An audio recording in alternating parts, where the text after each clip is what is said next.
Hi friends, welcome back to my channel. അപ്പോൾ എൻ്റെ channel ആദ്യമായിട്ടാണ് കാണുന്നതെങ്കിൽ ചാനൽ ഒന്ന് സബ്സ്ക്രൈബ് ചെയ്യുക. അതുപോലെ നമ്മുടെ വീഡിയോസ് ഇഷ്ടമാണെങ്കിൽ ലൈക്ക് ചെയ്യാനും ഷെയർ ചെയ്യാനും കമൻറ്റ് ചെയ്യാനും മറക്കരുത്.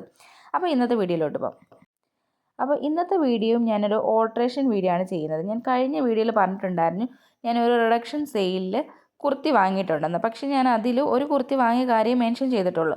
പക്ഷേ ഞാൻ 2 കുർത്തിയാണ് വാങ്ങിയത്. അതിൽ സെക്കൻഡ് കുർത്തിയാണ് ഈ ഒരു കുർത്തി. അപ്പോൾ ഇതിൻ്റെ സൈസ് XXL വരുന്നത്. അപ്പം ഇതിൻ്റെ ഷോൾഡറും സ്ലീവ്സും ഒക്കെ അറിയാമല്ലോ. XXL എന്ന് പറയുമ്പോൾ ആ ഒരു സൈസിലുള്ളതാണ്. അപ്പോൾ എനിക്ക് വേണ്ടത് ലാർജോ എക്സലോ അങ്ങനെയുള്ളൊരു എക്സൽ വേണ്ട, മീഡിയം ലാർജ് ആ ഒരു സൈസാണ് എനിക്ക് വേണ്ടത്. അപ്പം ഫസ്റ്റ് ഇത് ഇട്ട് നോക്കിയപ്പോൾ എനിക്ക് ഭയങ്കര ബോറായിട്ടാണ് തോന്നിയത്. പക്ഷേ ഇത് ഓൾട്ടർ ചെയ്ത് വന്ന് എൻ്റെ ഒരു കറക്റ്റ് സൈസിലേക്ക് വന്നു കഴിഞ്ഞപ്പോഴത്തേക്കും അതിൻ്റെ ഒരു ഭംഗി അറിയാൻ പറ്റുന്നുണ്ട്. ഇതിലും കഴിഞ്ഞ കുർത്തിയിൽ ചെയ്ത പോലെ തന്നെ നെക്കിൽ ഹാൻഡ് എംബ്രോയ്ഡറി വരുന്നുണ്ട്, അതുപോലെ മിറർ വർക്കും വരുന്നുണ്ട്. അപ്പോൾ ആ മിറർ വർക്കിൻ്റെയാണ് ആ ഒരു ലൈറ്റിങ് ഇങ്ങനെ കാണുന്നത്. പക്ഷേ സംഭവം അടിപൊളിയായിട്ട് വന്നിട്ടുണ്ട്. അപ്പോൾ ഈ ഒരു വീഡിയോ എല്ലാവർക്കും ഇഷ്ടമായി എന്ന് വിചാരിക്കുന്നു. അപ്പോൾ ഇതുപോലുള്ള വീഡിയോസ് ആയിട്ട് ഞാൻ വീണ്ടും വരുന്നതായിരിക്കും. അതുവരെ ടാറ്റാ, ബൈ.